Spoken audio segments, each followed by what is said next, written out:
Hello, Reid. Leave a message. Hello, Paul. Hey. Oh, my God. Merry Christmas. Merry Christmas. Happy New Year, Reid. I'm so happy to talk to you. So, Okay. so tell me, where are you now? Well, I'm way in the deep South Pacific. I'm on my way to Cape Horn. Hundreds of miles to the north of me is Easter Island. That's about the closest land. But so I'm far in the South Pacific, and I'm sailing south to Cape Horn now. Okay. So, what's the weather conditions where you are now?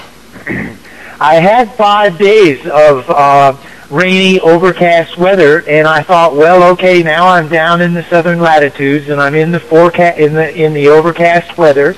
But today, a warm sun came out, and I'm speaking from my telephone in the plexiglass dome in the top of my pilot house, and there's a warm sun coming down on my head, and there's a light wind, and it's blowing with me, and it's a beautiful, comfortable day of sailing. How is that head of yours? How are you doing out there mentally? Oh, I'm doing actually quite well. I'm hoping that you're keeping up with my updates that I send back almost every day. And yes, you can see that I'm doing quite well. It's been a very enriching, almost holy experience for me. Okay, and for us too, because we are keeping up with it, and we're experiencing your thinking, your lifestyle, your way of life as well on a daily basis. So now you still have a few days to go, right? Yes. I've been at sea for 612 days since we cast off from the Hudson River. Okay. And I have almost 400 days to go if I'm going to reach the 1,000-day mark. And so how do you keep, what do you have, logs, or what's your paperwork like? Because my desk is a mess. I think maybe you can help me figure out how to organize better. Well, I have my captain's log. And I write in my captain's log every day. This is December the 24th, Wednesday, day 612. And then I write my position down next to it. I write down the wind because that's the most important factor. And then I write down the direction I'm going and the speed I'm sailing. And then I write a little story about what's happening each day. Let me read you for a minute the update that I'm going to send back later on today. Okay. Okay? Great. Christmas on the edge of the Southern Ocean. I have so much to be thankful for on Christmas. I'm alive and well under a most giant cathedral of God's love light. And I have recently gotten to know Jesus better. I feel he came to me in my state of reverence and reinforced the message of forgiveness, love, and prayer. The Christmas stocking that my mother knit when I was has hung by the fireplace and bedside for most of my Christmases, and it reminds me of how much I have to be grateful for and all the love that has been given to me. My thankfulness begins with my parents and spreads to my brothers and sisters, my relatives, my woman, children, grandchild, friends who I have loved and supported me. You're breaking up. I can't hear you. Reid? Hello? Yeah, how's my connection holding out? It stopped. It stopped for a second, about 30 seconds there. But I can hear you. Are you speak again? Okay. I have felt the love grow even as our paths were temporarily separated, like growing green vines and inexorable giant currents. Being alone for so long on the sea has increased my love for everyone. I ask for forgiveness for the times I was weak, and I cherish every moment of the joy we had together. I have been sending my love out and somehow feel that the light of the sea and the heaven's dome gives it magnification and acceleration over the distance that it has to travel to reach other people. At the same time, I feel love coming from people who don't know. I see my love is reflected back even from and especially those who are shining, living love lights, but also it comes back from hurt people who are frustrated with their attempts to give and receive love. Christmas and love of the world. For 5 days it has been drizzly and overcast, and I came to accept it as the weather I would be experiencing down in the southern latitudes. But this morning the clouds dissolved and a bright warm sun came. Reid?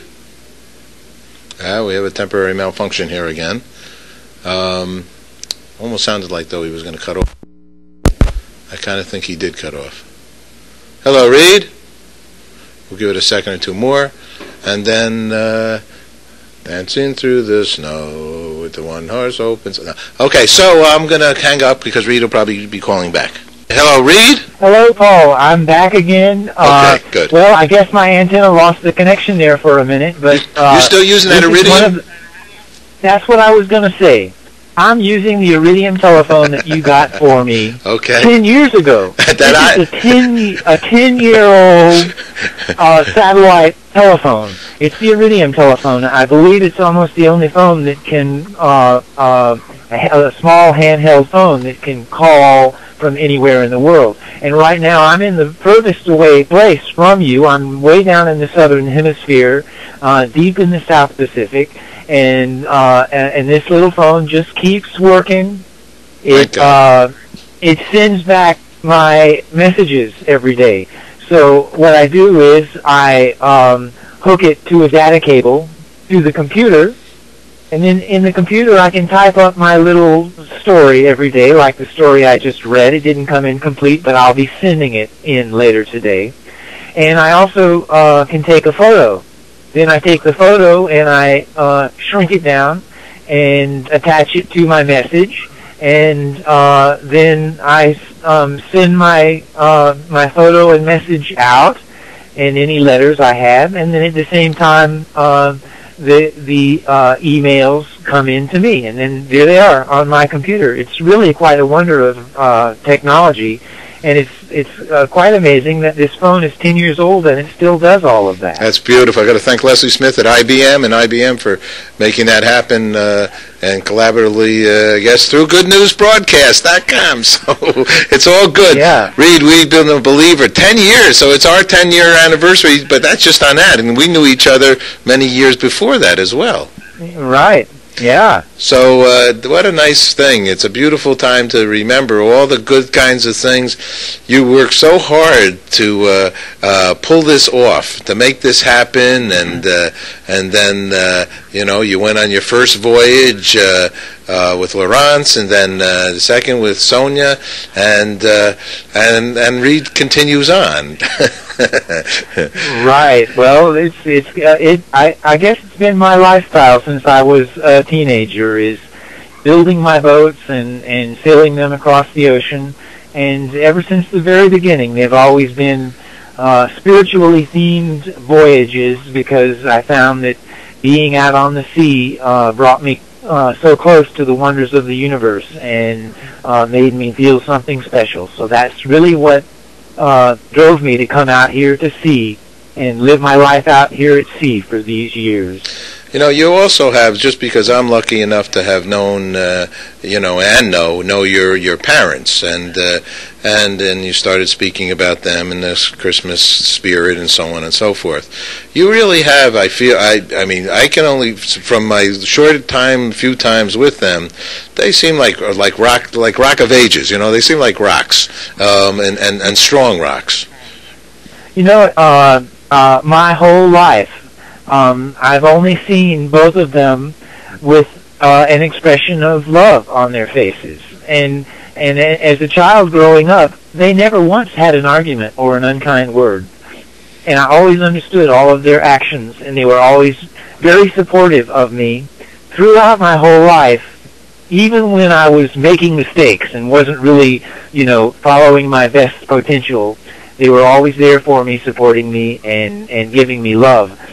So in a way, I really feel like they're saints, because if people could follow their actions, if everyone could follow their actions, if I could be like them, just people who live their life to give love to other people, then the world would be a much better place. So I feel that's how they've been to me, and that love that they gave me the strength to break out of the normal patterns of human behavior and come out here to live on the sea instead of on the land. So I hope that by sharing what happens to me out here, that I inspire and open the minds and educate a lot of people to what are more human potentials that we have, and how love is the most important thing to guide us in what we do. Now, you also, Wave is such a good friend for us, and here, and always willing to be help here, and in any way he can. He's such a believer in you. I mean, you can see he is so proud you are his brother. I'll tell you that, Reid. Well, he's helped. He's been my brother all my life, and he's always kind of like helped me with what I've done. I've always had my boat building plans and my adventures, and he's stopped what he was doing to come in and grind some fiberglass and help out with everything. Well, that's all good. I can't hear you again. The connection's going away a little bit. But Reid, can you hear me at all?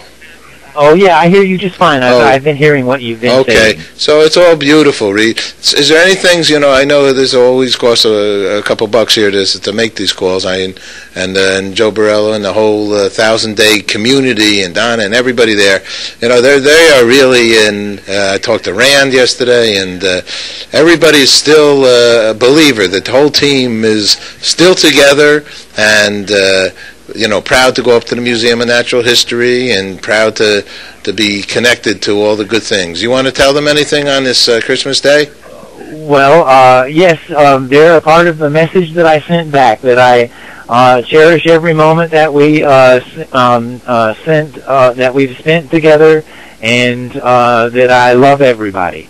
Okay, beautiful, Reid. All right, well, once again, it's always a big honor for me to get to talk to you, and I'm a trillion time a believer in your mission and the educational value, and as we all try to get more people to know about this and to understand it, and understand this kind of a way of life, and the educational things that children can see, in the sense of a voyager, in the sense of an explorer, and a sense of an environmentally minded guy. You're not polluting the skies too much, I don't think, out there with those big sails. No, the skies are sending me sun to the solar panels for my electricity to charge the phone and communicate with you. And you're making food, I know you're catching some food, right? Hydroponically, you still doing that? I'm catching my fish. I'm eating fish every day. I dry and salt them for the times I don't catch fish, and I'm eating just regular natural foods, beans and rice and oats and dried fruit. And of course, the key to my diet is the seeds and beans that I sprout. And so I'm eating big sprout salads twice a day, every day, and that keeps me healthy and strong, and I think like this, I've got enough food still stored away and wrapped up nice and tight so it stays dry, and I think that I've got enough food to last me for the next year or so. Okay. All right, Reid Stowe, congratulations, happy, merry holiday period time, and the good times out there, and we'll share this with the world, and look forward to speaking with you again. Thanks a lot, Paul. I love you. We'll be in close touch. Merry Christmas. Merry Christmas. Happy holiday, Reid. Bye-bye. Goodbye.